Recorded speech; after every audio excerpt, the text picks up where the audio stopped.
Welcome back to Silicon Wafers. Tonight, the Kremlin's intimidation tour, veiled threats to Moldova, unmarked Russian troops skirting Estonia's border, and Vladimir Putin's extraordinary admission that Russian air defense fired near an Azerbaijani passenger jet in 2024.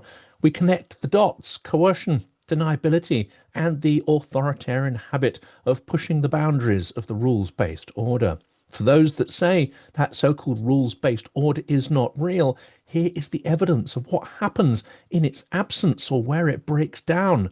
Drone incursions, sabotage, threats, borders violated, and in the worst-case scenarios, murder, as Russia shot down a civilian Azerbaijani airliner. Well, let's dive into Moldova first. Make Moldova a lesson. The Kremlin's warning shot. Moldova's pro-EU coalition just won a clear mandate. Within days, the Kremlin reached for the hybrid warfare cudgel of lessons. According to the Kyiv Independent, Dmitry Peskov slammed Kishinov's new military strategy, one that names Russia as the primary security threat, and warned Moldova against making the same mistake as Ukraine after the country's pro-EU PAS party secured over 50% of the vote. He said, "This is a continuation of the rather confrontational line towards our country, an unfriendly line. The current leadership of Moldova, in our view, is making a serious mistake. They believe that the policy of building relations with Europe involves complete antagonism towards Russia. One state has already made this mistake. It brought nothing good to that one state." Well, that was a TASS report quoted by the Kyiv Independent October 14th, 2025, and the implied threat is absolutely clear. Wanting to be independent and sovereign may have military consequences if Moscow wants a state to show fealty towards its power, wants to draw it back into its sphere of influence. Let's decode the message. The one state isn't named, but the implication is brutally clear. It is an intimidation riff that Moscow knows by heart, equate European integration with hostility to Russia, and hint that what happened to Ukraine could befall others. The article also notes EU warnings before the vote about an unprecedented campaign of disinformation in Moldova targeting that country, and recalls Russia's continuing military presence in Transnistria. Well, Moldova is not in NATO, and Moscow knows that grey zones are where coercion works best. Propaganda, money, and even up to the level of little green men before a full-blown invasion. The immediate task for European allies is to immunize Moldova's democratic choice from hybrid sabotage, financial, cyber, informational, media capture, and of course, the tool of corruption which Russia wields expertly. Well, let's turn to another country resisting implied Russian aggression and threats. That is Estonia and the Little Green Men 2.0 that have popped up on Estonia's edge.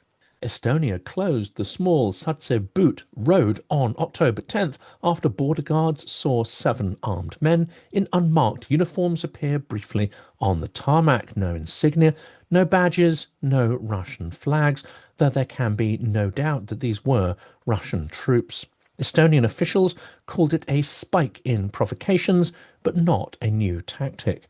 The Kyiv Independent report quotes Kunta Pedosky, an operational commander, saying they noticed significantly more movement than usual on that part of the border, and Foreign Minister Margus Tsarkna stressed that the closure was precautionary to avoid incidents. The history here is highly instructive. The article explicitly links the appearance of unmarked troops to the 2014 Crimea playbook, where little green men, that concept sort of first appeared in the Western consciousness, whose deniable presence preceded the full annexation of that territory. As the piece notes, German intelligence chief Bruno Kahl warned in July that the Kremlin might use similar hybrid probes in NATO countries. They don't need to send tanks for that. They just have to send little green men to Estonia to defend the allegedly oppressed Russian minority. Well, those were remarks made in July and referenced in the Kiev Independent article of October 13th. Local reporting backs this up. Estonia's public broadcaster ERR confirmed that armed Russian personnel were seen on the road and that access was temporarily closed. Authorities later said that the group had left, and Meduza today quotes Estonia's defence minister Hanno Pevkur on the sidelines of the NATO meeting in Brussels. On Saturday, the Border Service released a video that showed 7 armed men in camouflage standing directly on the road. It's not news that Russia is using its own territory for different activities. This time, they came very close. They stepped out from the checkpoints and onto the road. That was re-reported in Meduza.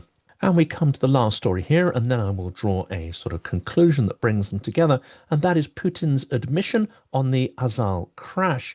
In Dushanbe on October 9th, Vladimir Putin did something rare. He admitted that Russian air defense was responsible for the fatal event that downed an Azerbaijani Airlines Embraer in December 2024, killing 38 people. As the Kyiv Independent summarized the report from TASS, the Russian news agency, Russian President Vladimir Putin admitted that Russian air defenses launched missiles toward an Azerbaijani airliner before it crashed in Kazakhstan late December. 2 missiles exploded a few meters away from the plane, which was then hit by fragments. October 9th, Kyiv Independent, AP framed it as a significant admission, noting that Putin pledged accountability and compensation. Reuters captured his wording to Aliyev. The missiles exploded a few meters away, about 10 meters, after Russian systems were tracking Ukrainian drones that he claimed had crossed into Russian airspace. The Moscow Times called it the Kremlin leader's first admission that Russia was to blame. The episode has roiled Russia-Azerbaijan relations for months. After the Dushanbe meeting, Reuters reported that Baku moved a jailed Sputnik Azerbaijan editor to house arrest, a hint of diplomatic de-escalation. Meanwhile, TASS amplified thanks from President Ilham Aliyev for the detailed information and for taking the probe under personal control. Of course, he means Putin in that context. That's reported in Reuters.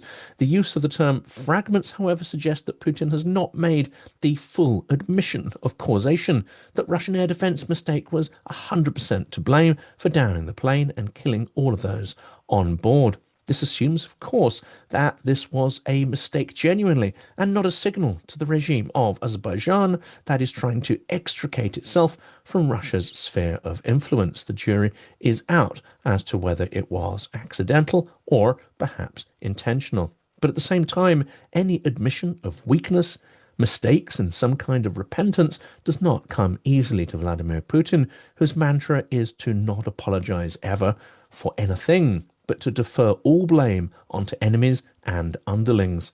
The admission of probable cause, culpability, and some hints at redress by Russia is not a small thing for Putin to engage in, and I doubt he would do it simply to patch over diplomatic relations with a neighbour.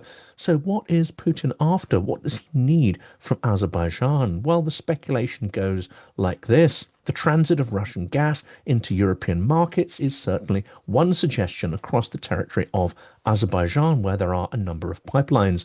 A certain desperation to explore every avenue to rake in cash to keep paying for Russia's war machine could be one explanation for this curious admission by Putin. Well, let's bring the episode together. Pattern recognition, threats, probes, denials, escalation, and the pattern of Russian aggression. Well, what ties Moldova's warning, Estonia's unmarked men, and the Azal admission?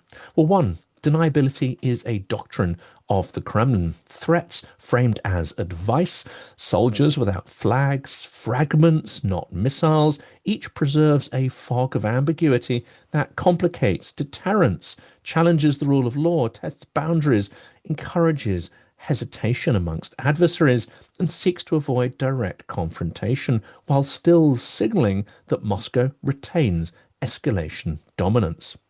2. Grey zones as battlegrounds. Moldova's EU choice and its fragile internal political Consensus, Transnistria's contested territory, control and identity, Estonia's thin sliver of road, international air corridors. These are all places that run parallel to the rules-based order where Russia is prepared to probe formal red lines, testing the limitations of our strength and resolve to uphold those same laws and values as well as sovereign control. Well, lastly, democracies must show that law and alliance commitments aren't performative or just the result of hollow rhetoric and administrative procedure. Estonia shows that it's necessary to insist repeatedly and vociferously on the preservation of sovereign borders.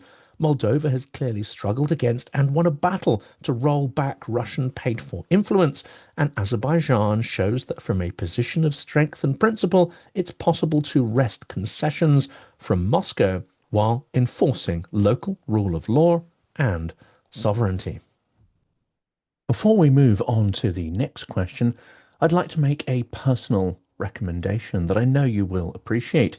You may have seen my interview last week with the producer of the film series Kyiv of Mine, Ronnie Apteker. Well, I've partnered with them to help raise awareness of what I believe is an important series of films made for a Western audience to help break through absurd stereotypes about Ukraine, some of which, of course, are amplified by Russian propaganda. You can watch these films for free now. Details in a second. Kyiv of Mine is a documentary series about Ukraine's extraordinary capital, which I had the privilege to visit for the first time in January this year. The film production began in 2018, and of course much has changed since then. It's now 2025, and the story is far from over. Kyiv of Mine is a fast-paced, beautifully filmed, humorous, fun, insightful, heartbreaking, moving, and hopeful work. The very antithesis, in fact, of a doom-laden and worthy wartime documentary. This is a work that is extraordinarily uplifting. My friend, operator Starsky, says the film is made with so much love. The film series will make you laugh and cry.